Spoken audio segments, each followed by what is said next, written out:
এতটাই খারাপ লেগেছে ওনাকে দেখে, একদম সুস্থ একটা ছেলে মারা গেছেন। আমি জাস্ট সমবেদনা জানাতে আসছি। ধন্যবাদ আপনাকে। তাদের কি কোনো রকম আর্থিক কোনো সহযোগিতা বা এটা তাদের সরকারিভাবে যখন আমরা পাই তখন আমরা এটা জানাবো।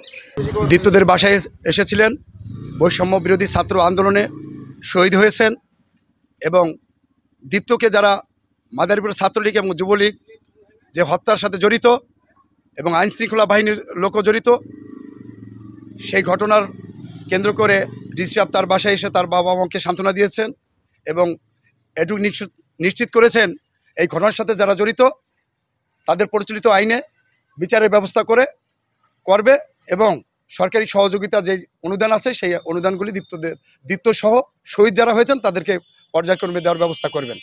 গত 18 জুলাই দীপ্ত নামে যে ছেলেটি মাদারপুরে শহীদ হয়েছেন, আজকে নতুন জেলা প্রশাসক মহোদয় মাদারপুরে এসে দীপ্তর মা বাবাকে মিনিমাম একটি সান্ত্বনা দিয়ে গেছেন।